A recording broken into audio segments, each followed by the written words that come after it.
I'm sitting in the waiting room of Dr. Ellis's office, the sterile scent of antiseptic mingling with the faint hum of the air conditioner.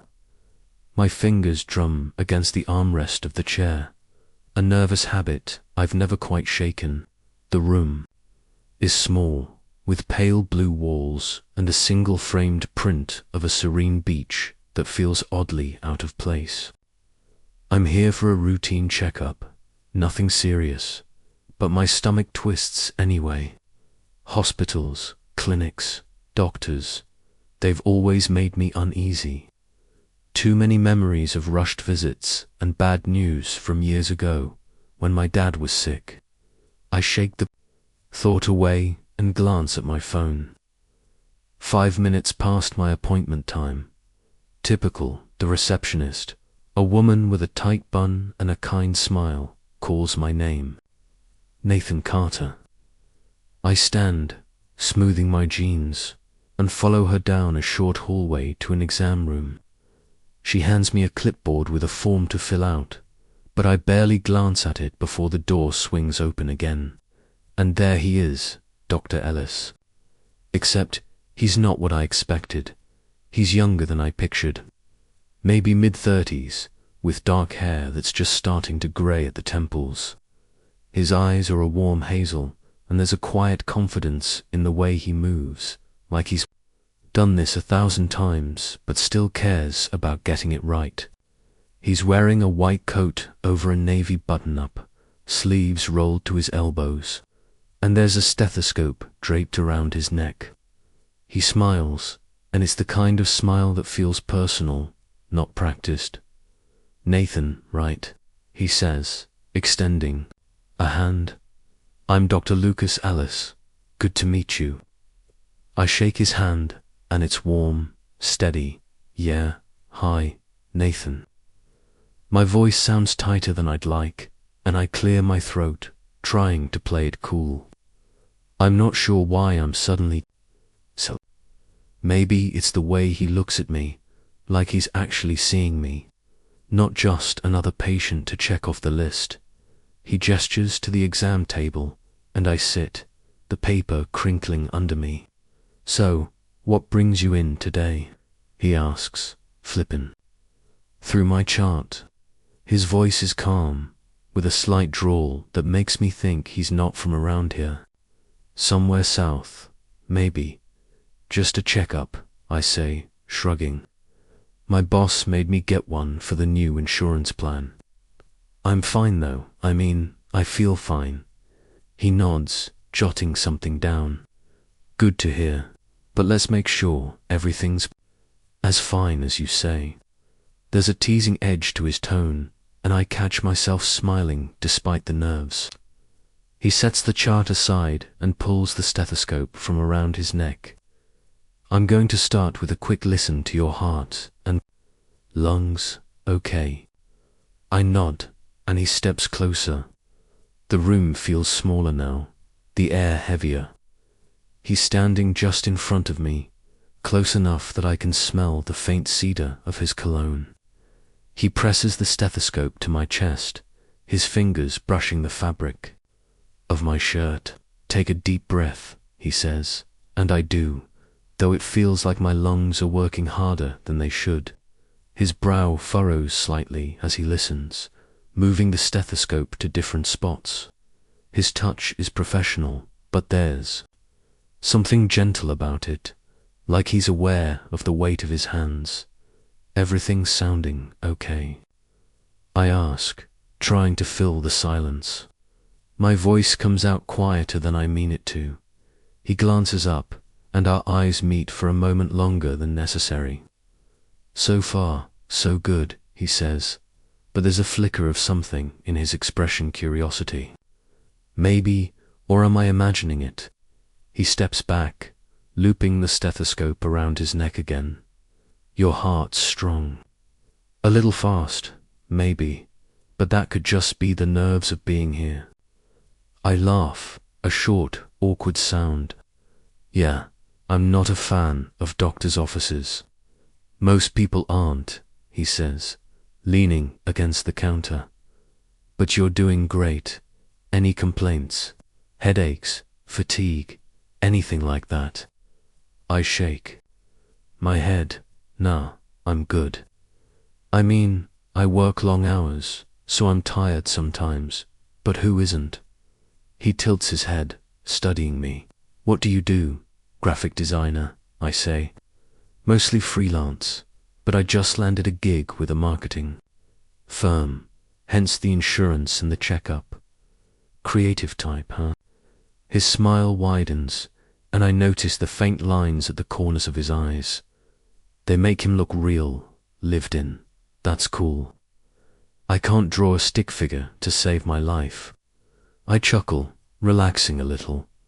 It's not that hard. Just takes practice. He asks a few more questions. Diet, exercise, family, history, and I answer. But I'm only half focused. There's something about him that's disarming, like he's genuinely interested in what I'm saying. Most doctors I've met rush through appointments, but Dr. Ellie stakes his time. When he's done, he sits on a stool and scribbles a few notes. Everything checks out, he says, but I'd like you to come back in a couple of weeks for some blood work, just to be thorough. Sound okay? Yeah, sure, I say, though the thought of coming back makes my pulse jump. Not because of the blood work, but because of him. As I leave the office, I can't shake the feeling that something shifted in that exam room. It's ridiculous, I know. He's just a doctor doing his job. But the way he looked at me, the way his voice softened when he said, "My name, Nit lingers." I spend the rest of the day trying to focus on a logo design for a client, but my mind keeps drifting back to hazel eyes and the cool press of a stethoscope against my skin. The next 2 weeks are a blur of deadlines and late-night coffee runs. I'm 32, single, and used to my routine. Work, gym, the occasional beer with friends. Relationships haven't been a priority. After my last one ended messy, with too many arguments over nothing, I decided I was better off alone. But something about that appointment with Dr. Ellis has me rattled. I catch myself thinking about him at odd moments, wondering if he's married, if he's gay, if I'm completely misreading the vibe. Probably, I mean, he's a doctor. He's probably straight, with a perfect wife and a perfect house in the suburbs. Still, I can't help but hope I'm wrong. When the day of my follow-up arrives, I'm back in that same waiting room, my leg bouncing as I wait. This time, I've put a little more effort into my appearance, clean-shaven, a decent shirt instead of my usual faded tee. I tell myself it's because I have a client meeting later, but deep down, I know better. The door opens, and there he is again, Lucas.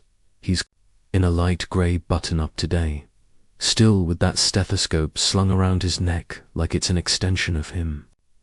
"Nathan," he says, and there's that smile again, warm and unguarded. "Back for more, huh?"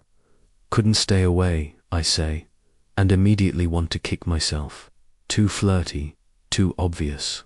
But he laughs, a low, easy sound, and motions for me to follow him in the exam room. He goes through the usual routine blood pressure, pulse, a quick listen to my heart. His hands are steady, but I swear his fingers linger a fraction longer than last time. Or maybe I'm just projecting. "You seem a little tense today," he says, stepping back. "Everything okay?" "Yeah, just work stress." I lie. Truth is, it's him. Being this close to him, with his calm voice and steady gaze, is doing things to me I'm not used to. I'm not the guy who gets flustered, but here I am, heart racing like a teenager. He nods, like he's weighing whether to push further, but instead he says, "Well, let's get that blood work ordered. And maybe try to take it easy, yeah." You creative types burn out too fast. I smile, grateful for the shift in topic. I'll try, no promises. He chuckles, then pauses, like he's deciding something. You know, I'm not supposed to say this, but you're one of the more interesting patients I've had in a while. Most people just complain about their aches and pains. I raise an eyebrow, caught off guard. Interesting, huh? Is that a good thing or a bad thing? Good, he says, and there's that look again, the one that makes my chest tighten. Definitely good. The rest of the appointment is quick blood drawn, instructions given, but as I'm about to leave, he stops me. Hey, Nathan, he says, his voice softer now. If you're ever around downtown, there's a great coffee shop on Elm Street. The Brew. I'm there most mornings. You should stop by sometime. I freeze, my brain scrambling to process. Is he asking me out? Or is this just a friendly suggestion? I manage a nod. Yeah, maybe I will. As I walk out, my heart's pounding harder than it did during the exam. I don't know what's happening, but I know one thing. I'm definitely going to that coffee shop. The Brew becomes my new obsession. I start going every morning, telling myself it's just for the coffee, but I'm kidding no one. The place is cozy, with mismatched furniture and the smell of roasted beans in the air. I bring my laptop, pretending to work, but really I'm watching the door. 3 days in, he shows up. He's in jeans and a sweater, no white coat, no stethoscope. Just Lucas, looking like a regular guy. He spots me and grins, weaving through the tables to where I'm sitting. Didn't expect to see you here so soon, he says, pulling out a chair. Needed a change of scenery, I say, hoping I sound casual. You come here a lot. Every chance I get, he says. Best coffee in town. And it's a good place to think. We talk for an hour that day about my work, his residency in Atlanta, the fact that he's been in town for only 6 months. He's single, he mentions casually, and I try not to let my relief show. There's no ring on his finger, no mention of a partner, and I'm starting to think maybe I wasn't imagining things. The conversation flows easily, like we've known each other longer than we have. He's funny, thoughtful, and there's a warmth to him that makes me want to keep talking forever. We start meeting at the Brew regularly. Mornings turn into a routine coffee, conversation, and a growing sense that this is more than just friendly chats. He tells me about his life, how he became a doctor to help people but sometimes feels like he's just pushing papers. I tell him about my art, how it's the only thing that's ever made sense to me. We talk about everything and nothing, and every time I leave, I feel lighter, like something in me is waking up. One morning, after a particularly long talk, he leans across the table, his voice low. You know, Nathan, I'm really glad you walked into my office that day. I meet his gaze, my heart doing that stupid flutter again. Yeah, I say me too.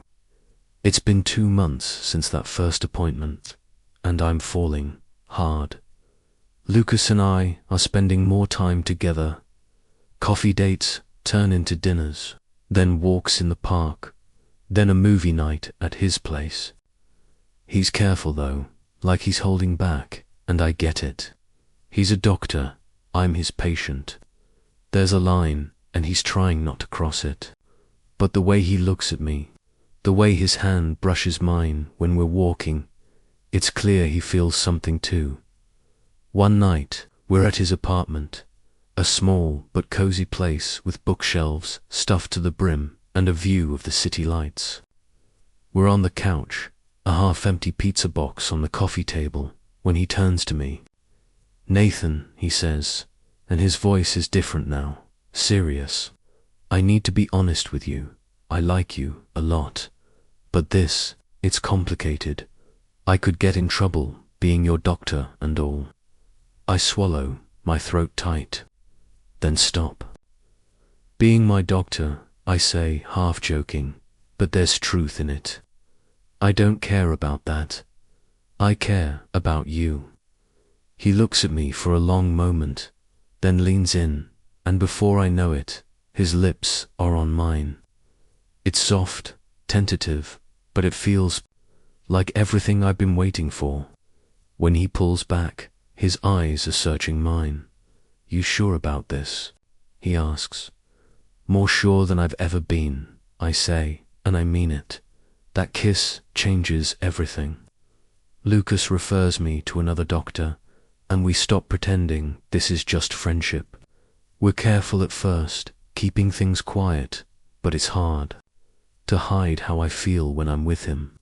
He's thoughtful, patient, and has this way of making me feel like I'm the only person in the room. But it's not perfect. We both carry baggage, my trust issues from past relationships, his long hours and the stress of his job. There are nights when he's called into the hospital, leaving me alone with my thoughts, wondering if I'm enough for someone like him. One evening, we're at my place, cooking dinner together.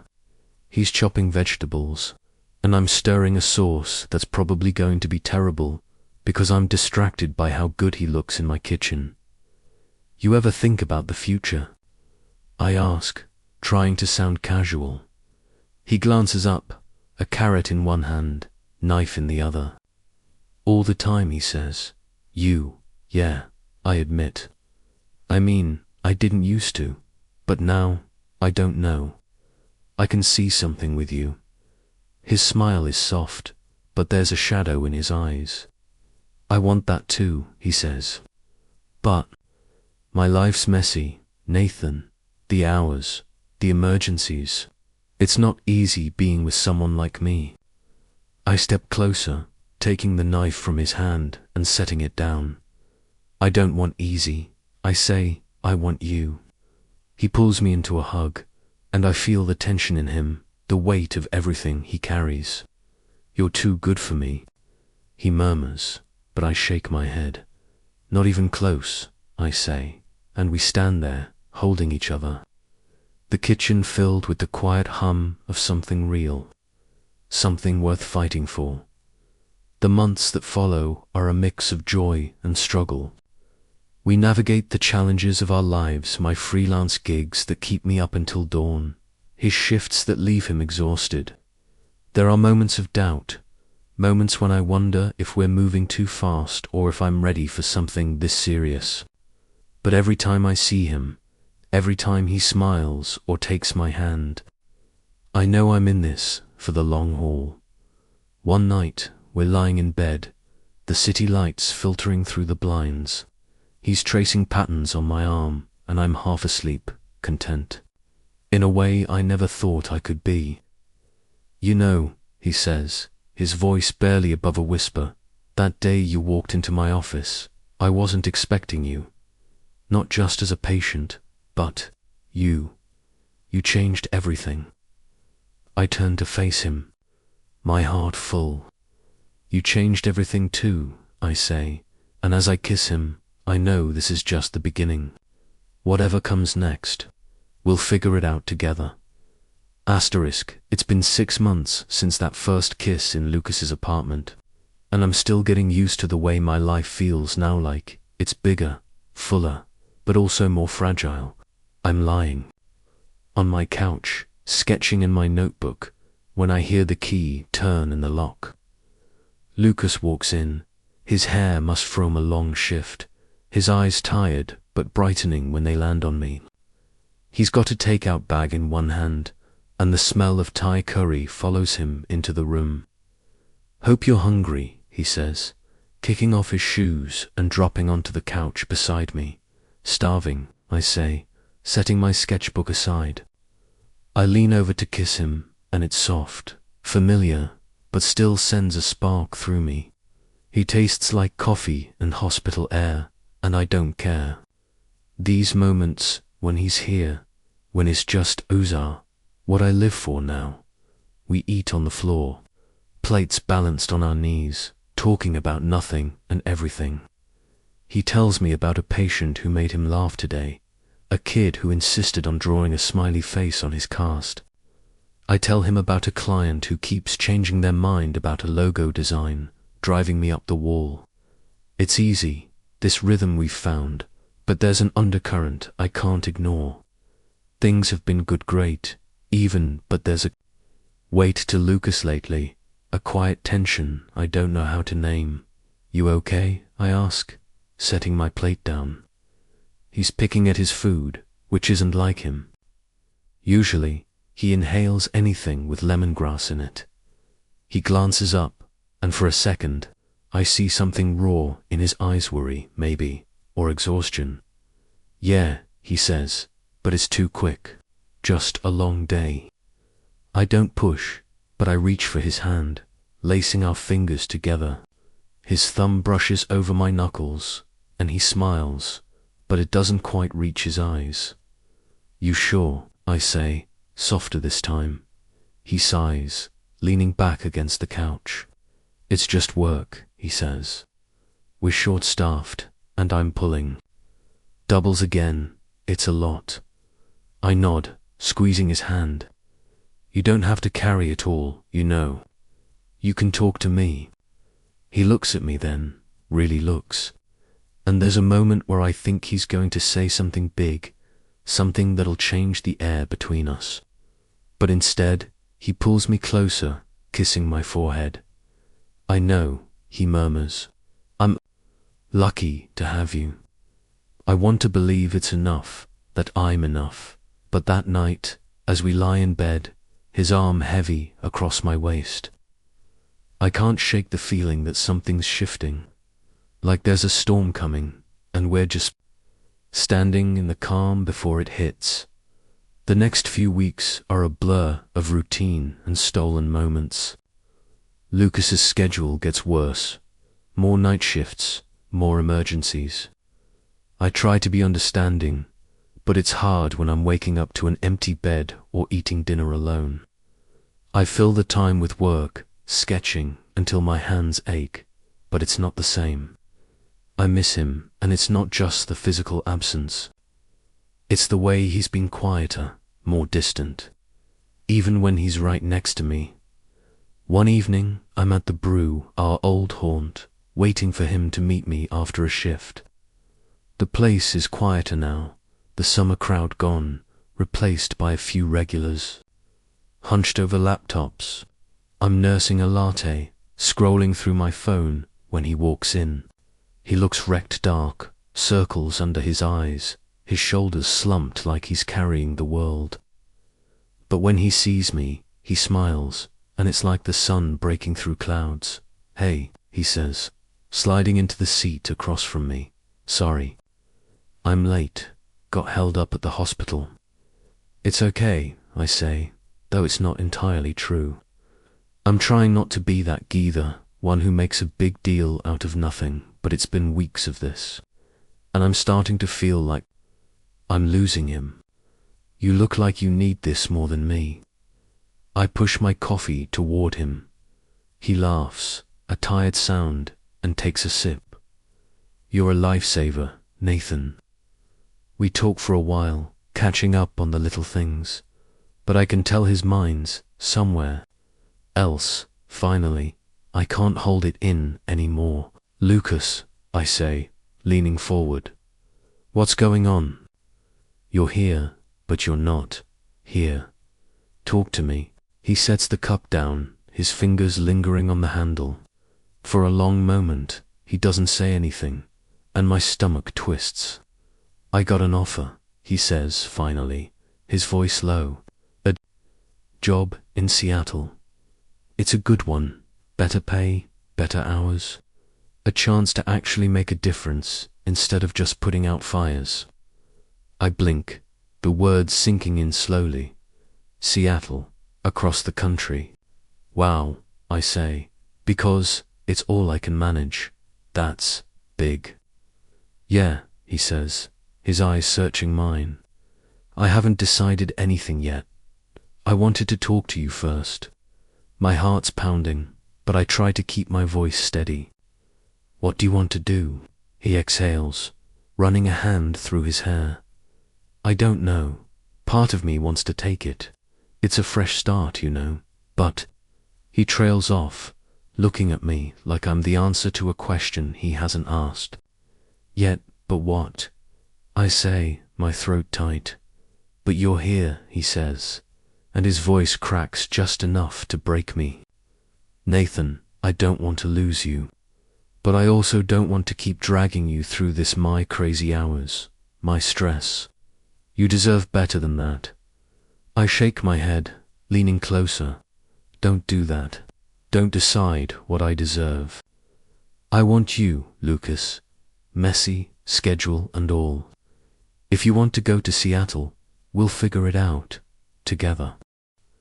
He looks at me, his eyes soft and unguarded, and for a moment, I think he's going to agree. But then he says, I need some time to think about it. Is that okay? It's not what I want to hear, but I nod.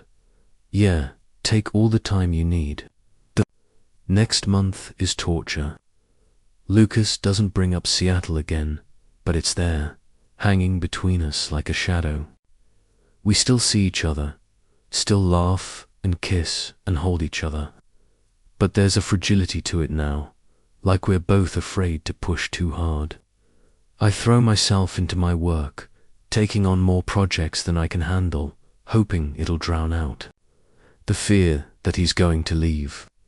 But every time I see him, every time he smiles or pulls me close, I'm reminded of how much I love him, and how much it'll hurt if he goes. One night we're at his place, cooking again or attempt at normalcy. He's making pasta and I'm chopping herbs, the radio playing softly in the background. It's a good moment, the kind that makes me think we can get through anything. But then he turns to me, his expression serious. And I know it's coming. I made a decision, he says, setting down the wooden spoon. About Seattle. My heart stops, but I force myself to keep chopping, like it'll keep me grounded. Okay, I say. What did you decide? He steps closer, taking the knife from my hand and setting it on the counter. I'm not going, he says. I turned it down. I blink, relief flooding me so fast it makes me dizzy. You're staying? Yeah, he says, and there's a small smile on his lips. I realized something. The job, the fresh start, it's not worth it if it means leaving you. You're my home, Nathan. I don't want to be anywhere you're not. I don't know what to say, so I don't say anything. I just pull him into a kiss, hard and desperate, like I need to prove he's really here. When we pull apart, his eyes are shining, and I realize mine are too. I love you, I say, the words slipping out before I can stop them. He smiles, brushing his thumb across my cheek. I love you too. The weeks after that are like a reset. Lucas cuts back on his hours, and we start building something real, not just stolen moments, but a life.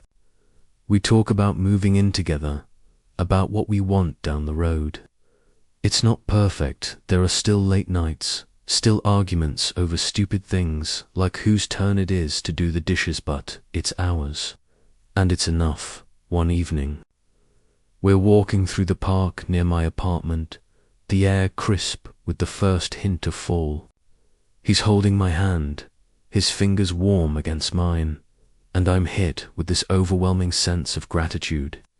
For him, for us, for the way a routine checkup turned into this. You ever think about how we got here? I ask, glancing at him. He laughs, squeezing my hand, all the time. That damn stethoscope changed my life. I grin, leaning into him. Mine, too.